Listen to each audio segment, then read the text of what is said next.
Hi, this is Megan Sheffield, Director of Brand Partnerships for Zappos, and this is One-on-One with agency partners.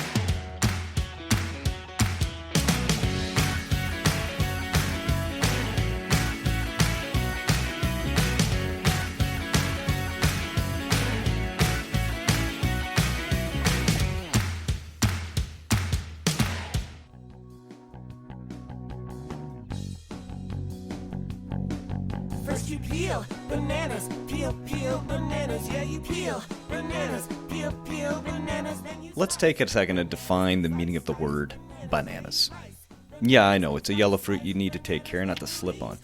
But that's not the definition I'm thinking of right now. I'm thinking of the bananas that means crazy, wacky, and totally bonkers. And so, with that definition in mind, you know what's truly bananas? Well, Truly Bananas is pitching an extensive partnership with the Savannah Bananas, a sports property that didn't even do sponsorship, to a brand you don't even work for. That's exactly what Megan Sheffield, now Director of Brand Partnerships for Zappos, did. And the result is Zappos' incredible partnership with the social media darling Savannah Bananas and their world tour. Now, if you're not familiar with either Zappos or the Bananas, my conversation with Megan will get you up to speed. It's hard to imagine a better fit between two organizations, and Megan was the first to see it. We talk about that moment of aha when she first encountered the world's most irreverent sports team, what the Bananas understand about the future of sports and entertainment, and what lessons teams and leagues can learn from their incredible partnership. So settle in, listen up, and let's go Bananas. And Zappos. Megan, your role at Zappos, is kind of a homecoming for you in the sense that, one of your first roles was handling sports partnerships for Microsoft. So I'm wondering if it feels like, does it feel like coming full circle and with all that you've done between now and then? Yeah, the best way I like to describe it is it feels like sliding into your favorite pair of jeans. Sports was my start. I actually started my career as an intern for a WNBA team in Portland, Oregon. And my career's kind of had little ebbs and flows in the sports space. And every time I get back into this spot, I feel, to your point, I feel like I'm home. It's just where I'm supposed to be, what I'm passionate about.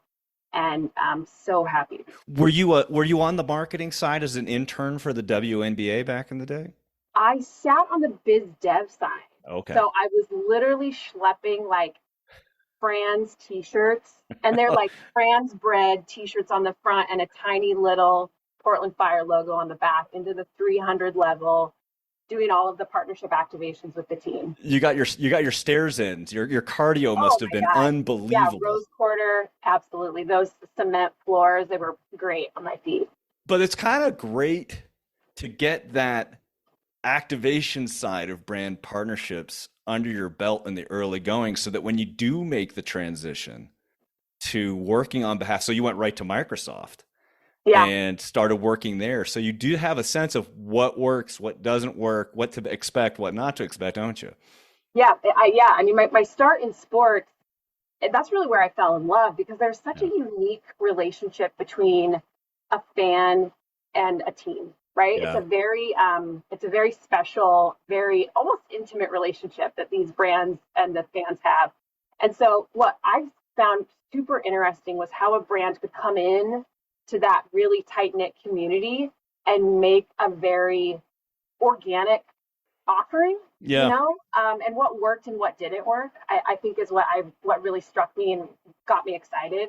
About working on the team side, and then flipping it over to your point on the brand side, I knew right away, right? We would get on the daily new sponsorship pitches, and I could very easily eyeball, that's not going to work, or don't try and give me that level 300 concourse signage. Don't want the smell test. We're very clear and I think it's kind of, you pick up such a fascinating point when it comes to these kinds of partnerships too. You talked about the intimate relationship. We get so hung up on metrics related to eyeballs, particularly with this type of marketing. And yeah, of course that's important, right? You want to know reach and you want to know those kinds of things that go along with it, but it's the depth of that relationship that makes this particular genre of marketing so unique. And I'm wondering, like, and this is a little bit off the beaten path for a question, but I'm wondering for Microsoft, and later on, because you went on to Amazon after that, metrics-driven companies, Mm-hmm. how easy or difficult is it to translate that? This is an emotional, intimate connection, not just a numbers game. Was that a difficult bridge to cross for them, or was that something that they were able to get fairly straightforward? Not so much at Microsoft because it was all on the Xbox side of the business, and there was a very easy correlation from traditional sports to esports at the Yeah. time, and there still is now, obviously. So I think that was very, there was a nice stepping stone to go from like, we're going to go sponsor NCAA basketball. We did a deal with the Huskies, for example, Right. and we're setting up camp, those kids that camp out and wait in line for the best seats in the arena. We would do game tournaments and come with kiosks, and everybody was playing, you know, NBA titles, the 2K title that Yeah. EA had for a while. So that felt very symbiotic. Yeah. It's super easy. And Microsoft did. We had the AVP at the time, which was also a really fun one. Misty May was one of our sponsored athletes. So that wasn't a big step to go from kind of the gaming world and sports world. That felt really pretty cohesive. Hmm. There were metrics that were driven, of course. We had agencies in the background doing all of the data analysis for us. But yeah, because it was such an easy step, it wasn't that hard to make it fit in. Okay. And so you spend time at Microsoft, Yeah. managing the Xbox business and integrating that into partners, and then you transition to Amazon.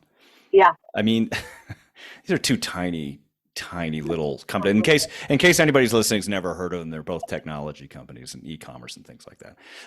That just happen to have a combined market cap of about $2.5 trillion with a T dollars. Can you give me a sense of what it's like to work it to such like iconic companies? Like, what surprised you? What made you roll your eyes? I mean, what's that like? Being on the Xbox side of the Microsoft business, we were even more so on an island. Mm-hmm. At the time I was there, it was really a scrappy, competitive. Mm-hmm. I mean, we were constantly going head to head with what PlayStation was releasing, and Yeah. I spent time on the sponsorship side, but then I transitioned over to the ads business on Xbox Live. Okay. Yeah.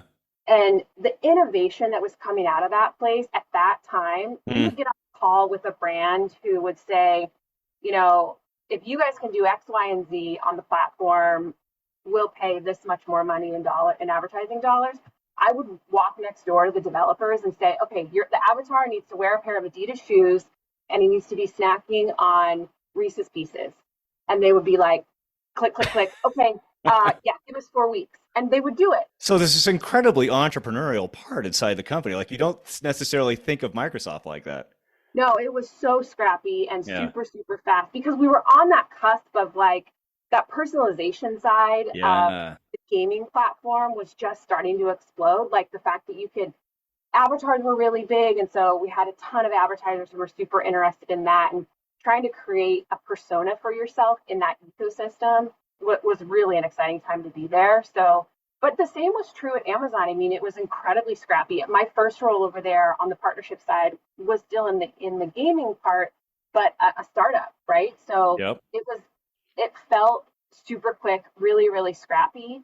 So it was the same kind of thing. Like I felt every day there was either new technology or a new offering coming out, and you could see the team pivot quite quickly. So then what was really interesting is when I moved back into kind of the sports space at Amazon after being in a few different areas of the business, what was nice is that I could kind of take that scrappiness with me, right? That was really ingrained in a lot of my thinking. And so when I joined the retail sports team, they asked me to build the first time, kind of sponsorship strategy, right? And so I was able to kind of bring that along with me, that experience, pushing for innovation, making sure that we weren't, investing in elements like signage and, elements that just aren't clickable and aren't driving anywhere digitally, to really make sure that the partnerships that we were in felt very digitally first and really pushed the envelope on innovation. Sounds so much like everything that you had been doing to that point, right up into, like we were talking about earlier, the internship with WNBA really started to give you the foundation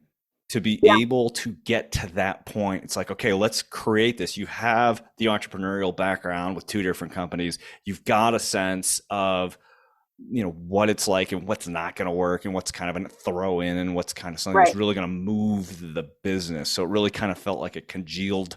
It's a terrible word for this particular moment, but we're going to run with it right now, to bring it all together for you. And so then you take that learning and you move to Zappos. Now, I don't know, most people I think know that Zappos is a part of Amazon, but it's pretty distinct. I mean, I actually had an opportunity to visit the headquarters. Can you share a little bit about what that's like? Because Zappos occupies a kind of an interesting place in American corporate culture. What's that like on a day-to-day level? Very different. Did you wear a tie to the office? God, no, because I didn't want anybody to cut it off of me.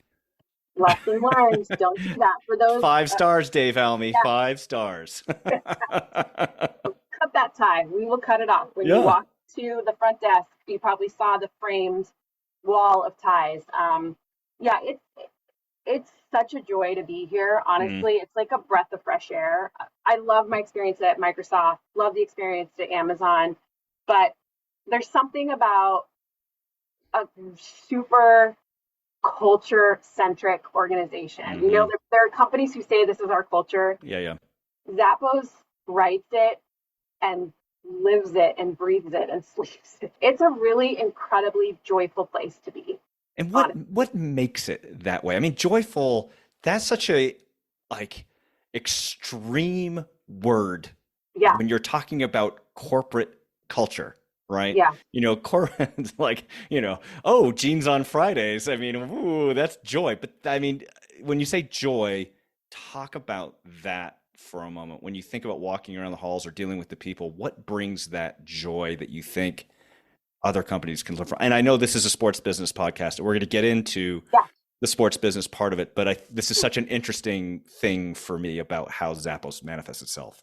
Well, I think the culture itself has really driven my decision of what we're investing in from a sports perspective too. So I think it makes a lot of sense. We've built a culture on obsession of the customer, which I know a lot of companies say that. I think the record is like 7 hours, the longest customer service call. We've ordered pizza for customers. I've got an opportunity to kind of sit and listen to the customer service experience, and it is like two friends chatting. There's just something very organic and community and family based. And not affected. It's just and the people have been there forever. I mean, I've only been there 16 months. I think the longest tenure, there's a guy on the marketing team who's been there 18 years, right? People live and breathe closer. So it's not just something that's not like a talking piece. There's literally people who've spent and grown up here, right? So I think, what's interesting is interesting change about going from Amazon to Zappos. Amazon is all business, right? Not that it's got a great culture and great opportunities for mentorship and great people. That for me in the corporate world is hard to find. And so I'm thrilled to be here. It's honestly a place. It has to inform how you pursue partnerships. Right? And I think sometimes this is a forgotten piece of it. It goes back to the earlier part of the conversation. We're talking about metrics and eyeballs and all those kinds of things. If you are going to do partnerships with team sports leagues and things like that, culture has to be a part of it, particularly when culture is so tied to brand. So, I mean, I'm assuming that as you started to look at how partnerships work for Zappos, that has to be considered, doesn't it? Yeah, absolutely. Well, it goes back to our earlier point of this very, special, unique relationship that a fan has with a platform, a team. And how do we show up and share in that loyalty? I think was really our foundation of it. The other one that we like to kind of mess around with as we're thinking about if we won't invest in a sponsorship, I like to always ask the question, if Zappos were a running event, we would be beta breakers. Easy. And that one is we've been involved in for years. So I like to ask myself that question when I'm thinking about the platform or the team that we're investing in, and then the elements that we're investing in, right? Are we interrupting the experience or are we enhancing the experience? Okay. And that goes back to really that foundation of the Zappos culture. That's such a great phrase, and I'm 100% going to steal that in the future. Yeah. So I will copyright that and give you all the residuals for you. Will absolutely make you retire from the number of times I say it. It's adding, not interrupting. I think that's a great way to put it.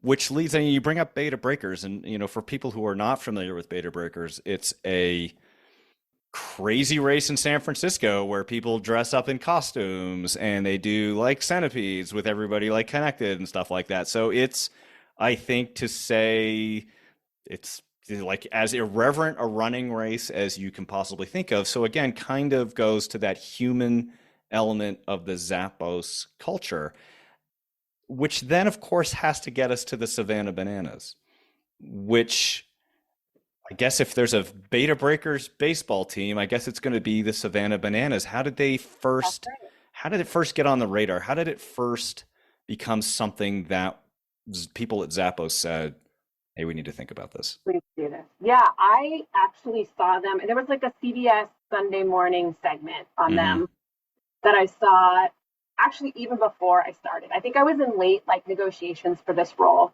And I sat and watched the segment on this team and immediately was jealous because when I see something fantastic like that, I feel like, damn it, I want to be involved in this. Yeah, you saw it. You wanted to be part of that. Yeah. Did you recognize it as something for Zappos at that point, even interviewing? Immediately. Oh, wow. Yeah. Because they were taking a very traditional experience and kind of flipping it on its head. Yeah. They were taking a very, traditional game and adding moments of joy, moments of entertainment, making people kind of have a double take, right? Zappos is very part of our culture is focused on weirdness as well, right? You can't get any more weird than this. So I sat and watched the segment, rewound the DVR, sat and watched it again with my kids, and knew right away. Oh, so you saw their reaction? Yes, I saw. That was really the big piece for me too, because my kids are all athletes as well, but I cannot get them to sit still at a baseball game. So I thought that was a really interesting test. My 3 boys sat and watched it, and the guy on stilts and the backflips and all of the craziness and shenanigans that they're doing, they enjoyed. And so I thought there's something here. I immediately texted the CMO. I didn't even have the job yet. What? So I am possibly representing a brand that might want to be involved. I'd love to see that email. That's how hungry I was. Well, they don't have sponsorship either. So I went to the website, and when do you ever go to a professional sports team and not see sponsors all over their site? Which made me want it even more. So right? This is just absolutely amping you up the more you learn. I'm losing sleep over this. I was ADHD and my brain was so laser focused on bananas. No, honestly, it was, I had to stalk them. I sent a note I didn't find anything on sponsorship, of course, because they had totally cut all sponsors from their program, which again, really excited me, and thought if there's a partner to do this with them the right way, it's got to be Zappos, right? Because of those foundational pieces of our infrastructure and our business model. And so I sent a note. I found a little marketing email on one of the random pages and sent a note. And they got back to me and said, hey, I think this would be a good fit. If you have some ideas you want to pitch us, we'd love to hear them. Yeah. And so, that got me amped even more, right? Now I get to pitch a team, which is not at all how this business works. So ended up getting in front of them, and immediately it was a culture fit off the bat.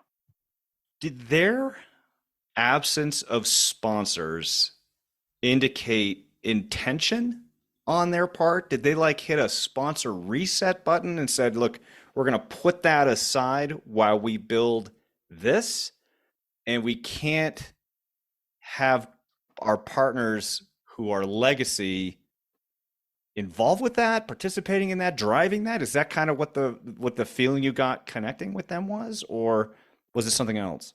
Well, I think their business model, and you should have some of these guys on the podcast, by the way. right, Hearing them talk they're incredible to listen to. Fortunately, I know someone now who can put me in contact with them. Yeah, you sure can. I'll put you in contact.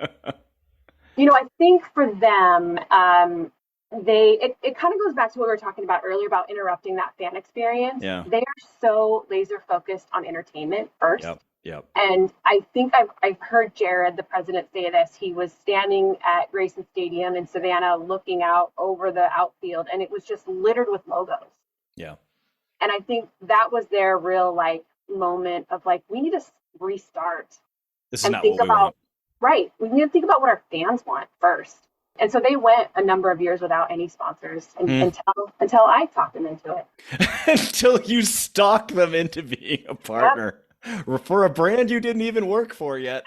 When I want something, I get a little too focused on it. You have to ask my husband. Unfortunately, A little laser focused? Okay. Absolutely. Well, so this is also a little bit new for Zappos too, because you've done some sports sponsorships in the past. I know I had an opportunity to work with the WCC when they were the basketball tournament sponsor.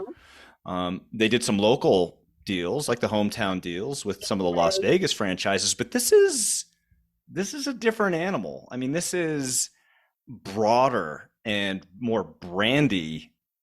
I think I'm making up words now, for the company in such a way that I think this was probably new for them. Can you talk a little bit about how the decision was made internally and how people came to understand that this was something important to do, particularly with someone who's been being pitched by the company who's been there 27 minutes?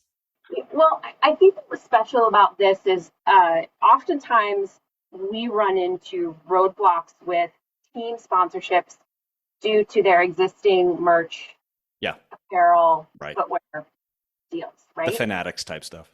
Fanatics, we're already associated with Adidas or whatever. We sell those, and I can do something with that. But for me, what was really open season with the Bananas is that I could bring any brand to the table. Right. And that shared kind of weirdness really took it to the next level. So, we were able to bring Brooks to the table. They're the official outfitter of the Bananas dance squad. Because, of course, if you have a dance squad at the Bananas, you're a bunch of super fierce and amazing grandmas, all decked out in Brooks now. 100%. Hoka is one of our streaming partners. We're giving away free shoes every single game. And Crocs is the other one. They're going after a real serious sports recovery play. And so when they shared some interest with this, I thought, what do we do? We're not going to put Crocs on the guys and have them run the bases. But I thought, let's actually instead have them be the official dugout shoe.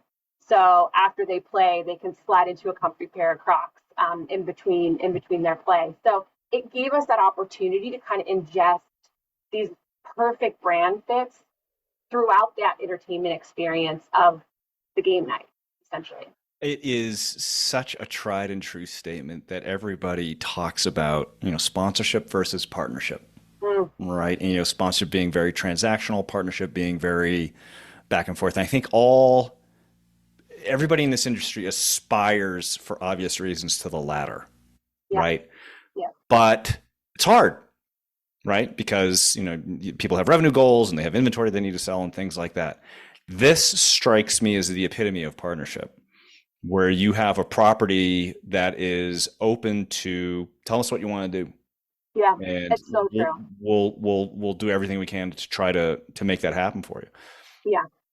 So can you talk a little bit about, in that vein and others, about your interactions with the Bananas marketing social media teams right now? When we first started having conversations, I can see your excitement level talking about this investment now on the screen, but when you started talking about their social media and what their capabilities are and what they quote unquote get that some others might not, really was coming out effusively in you. So I'm wondering what you think other sports properties can learn from the Bananas and how they approach that aspect of their operation from what you've seen in your interactions with them. I think it comes down to that question of, are we doing what's best for the fan base? We have a contract with the Bananas. There are elements in the contract.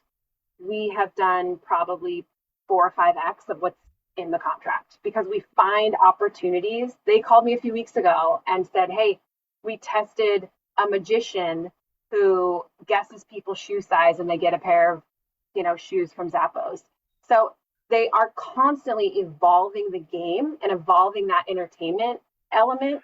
I think they write something like 10 new bits for the gameplay a night. And so because of that, there's constantly these like pings that go off my phone, or Jared's calling or texting me some ideas. And I'm doing the same, right? We're getting new brands that are interested, or we find an opportunity in a campaign, or another platform reaches out, and it's like putting puzzle pieces together. So I think what was super unique and obviously got me excited was the content piece of this, right? They had blown up over COVID on TikTok.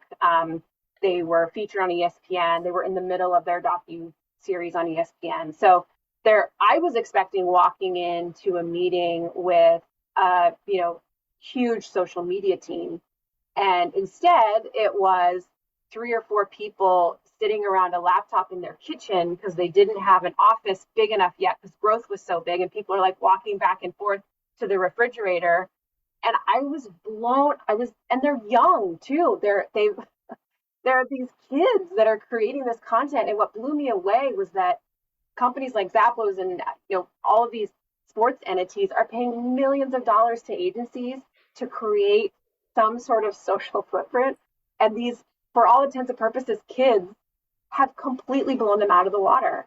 And I think really the focus for them is the entertainment side of it. Is this what the fans want? Does this fit within our ecosystem of, I think that the organization is actually called Fans First Entertainment.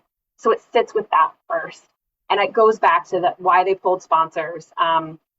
It just is a very organic and fun experience, I think, because of it, right? Was there a moment when you walked in and go, oh my God, I've pitched a connection with a company that's being run out of a kitchen by 21-year-olds? No, I loved it. It was made perfect. me love it even more, right? Yeah. It was even, I would have been bummed to be there or see them on screen with a bunch of ties in a conference room, right? There was something even sweeter about that. Yeah, more organic. You brought up the word, right? They're sort of living, breathing it, and they're sort of, I think, thinking about going back to fan-centric.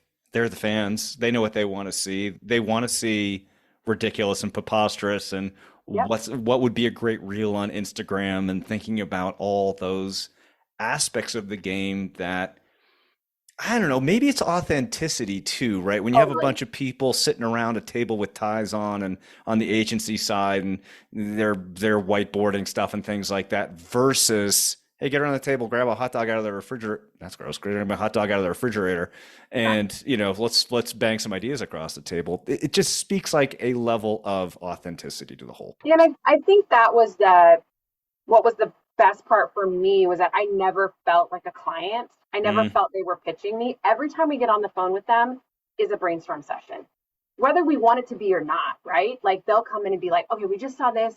We want their whole bit. I don't know if you've seen their content from when they were in Vegas. Definitely go check it out. But they recreated the hangover scene after they went dark for the weekend that they were in Vegas, because what happens in Vegas stays in Vegas, of course. And we got to be a part of that, kind of building that content afterwards. But I'm just inspired to be on the phone with them and hear these ideas that are coming out of these genius marketing brains. So I think, for me, it was all that much sweeter, right?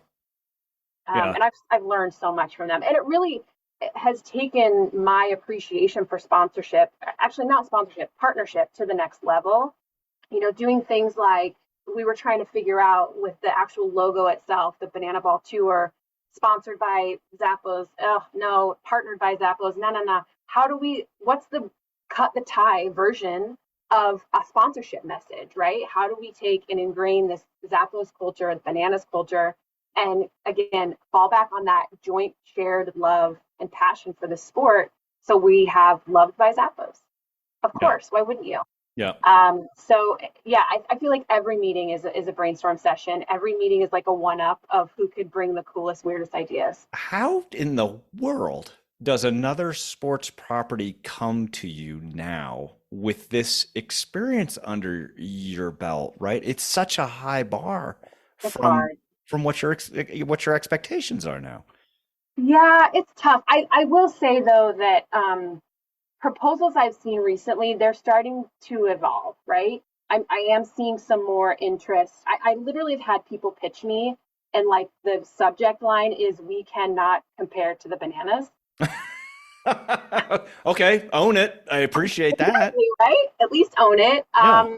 But I think we're starting to see, teams will come or other organizations will come and pitch us, knowing that, that's the high bar. And they're not coming to me with like LED signage and courtside signage and all of that, right? They're coming to me with very content focused opportunities. And a lot of them are coming and saying, instead of pitching me, they're like, tell me what you want to do. Oh my God, Tell me the imagine. audience Yeah. you're reaching for, right? What are your problems that we can help solve? So those are that's the start of a good partnership, right? I don't want a deck. I don't want to know about your metrics and your yada, yada, yada. Fine. Tell me that later. Let's have a conversation and talk about why us? Why are we the best fit? Right? There are a lot of pitches that I get that I can look at it right away and I know I'm not the right fit. So start with a conversation first. And I think that's where you can start to do away with the sponsorship, the transactional, and you really start to, grow the partnership side of it. I'm literally pulling that clip and sending it to everybody I know involved in business development on the sports side because it's literally, I think you can do, people do whole day trainings on that I for the know. 30-second clip you just Oh, did. well, I've just seen such terrible pitches. I've just seen, and I appreciate, to your point, it's a business and we have to pull in the money and there are quotas to hit. I appreciate that. But the industry as a whole is really slow to innovate, right? Like I would invest, put it on the market or on the docket here, For those of you who can't see, she literally just pounded the table. on the record. I would love to talk to an NBA team, WNBA team, who does away with courtside sponsored signage and instead finds a better use for that real estate, either to engage with the person who's likely on their phone and doing a bit of dual watching, the person at home. Talk about who you are, right? Tell us why we should be giving you our eyeballs and our time. I think there's just, the business needs to be shaken up a bit. I couldn't agree more. And I think I guess is where the bananas are kind of this, not inflection point, but certainly a moment that has caused people in sports business to go, huh, a little bit, right? So, Absolutely. I mean, so much of our conversations about sports business and being in this industry always sort of end up going towards, okay, how do we attract the next generation of fans? Right. And I'm wondering what you think the bananas popularity says about getting people to come to the game, to get people to be engaged with the game for the benefit of the fan, but also ultimately for the benefits of the Zapposes of the world. Absolutely. Yeah, I think, the one thing that really struck me when I went to my first Bananas game is it's incredibly fast. There is always something happening. Right. So, you're sitting in your seat watching the gameplay and somebody on a microphone is walking down the stairs. You're constantly looking around. You miss out if you're on your phone, quite Right. honestly. Right. So you need to have your attention there. Yes, absolutely. I've been to so many pro games. My kids, they want their devices. Everybody does. I saw very little phones out. And if it was out because they're filming what's happening. They wanted to prove that they were there. They're, grabbing it for an Instagram story or putting it on TikTok like the rest of us. So I think there's that piece of it that I think we'll see some ripples across the industry. And we're seeing some little pieces, but I think that's really the crux. How is it fast paced? How is it entertainment focused? And how is it enough to keep our attention? I think you make such a great point, and I'm wondering, as you start to think about, if you look in the rearview mirror, Yeah. and to where you've been and doing partnerships with the Microsofts and the Amazons and some of the big companies that you've worked with in the past and what you've learned now with the bananas, is there a way that those companies should evolve in the way that they approach partnerships? I mean, has it evolved, and will it continue to do so, do you think? I think so. I think there's some incredible things happening through social media, Mm, very content first. yeah. There was some stuff I saw last week that was really kind of behind the scenes player content that drove a ton of engagement. I think, fans are so smart. We're so smart as consumers. We know when we're being sold to. Yeah, yeah. Um, Give me something that entertains me. Give me something that gives me access that I wouldn't already have. Give me behind the scenes footage to my favorite player. I think, that's where we're going to continue to grow is on the content side. I think it'll be a lot of fun. I think we'll start to see it in game as well. I've seen some pretty interesting pitches lately and a lot with innovation and tech, right? A lot with pick up your phone, grab these, get XYZ from a brand, and a lot of that like value experience back for the consumer. So I think we will. I think we'll continue to see that evolution, but I think a lot of it is thanks to the bananas, to be honest. They just have totally, flipped the industry upside down. And they, because of it, I think we'll see, ripples and hopefully bigger waves. The word joy has come up a couple times in Yeah, this conversation, and I feel like it's such a great capstone for what we've been talking about here, right? Because what you're talking about really is creating those moments of joy, right? absolutely. Something unexpected, something that people want to take out their phone, not for distraction purposes, but for the reason of being able to say, "Oh my God, you're not going to believe what I saw," Right. and post it. And so getting back to that and getting brands open to sometimes the uncertainty of how to create those moments of joy, because it goes back to the idea of authenticity, right? If Mhm. this is an organic moment that was meant to entertain, and look what it did, right? And that's really where these things have the power to do the Absolutely. things that the brands want them to do. Yeah, I think so. Yeah, I think at the end of the day, how are you enhancing the experience, honestly? Yeah, absolutely. And if it can provide a little bit of joy or put a smile on somebody's face, I mean, that's at least the piece for Zappos, right? Like interjecting that like little bit of weirdness, small moments of joy, enhancing that experience in some way, I think is really, you can't go wrong with a formula like that. Weirdness and joy. That's basically what Zappos is trying to capture here. Megan Yep. Sheffield, really appreciate the time and insights into both Zappos and its relationship with the Savannah Bananas. But before I let you go, Okay. I am going to put you into what is becoming the infamous lightning round. Oh boy. Yeah, Okay. these are questions that you have no idea Nope. what is about to come, and I want you to give the quickest, Okay. most efficient answer you can, in true technology form, the most efficient answer you possibly can, what pops into your mind. Are you All right. ready, Megan Sheffield, for the lightning round? Yes, sir. Let's do this. Okay. Name a baseball stadium food that you love, but maybe does not love you back. Oh, Dippin' Dots. Dippin' Dots got a huge boy. That came right to you, didn't it? All right, Dippin' Dots. That's a lot of the reason why I go to baseball is for Dippin' Dots. God, I love it, dude. Love it. A good Dippin' Dot.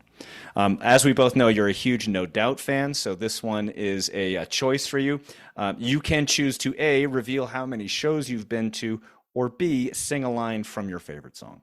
Oh God, I'm a terrible singer. I have been to, I think the count is 15 shows. Well, there's no doubt you are a No huge doubt fan. that I love them. Oh, couldn't wait to do that.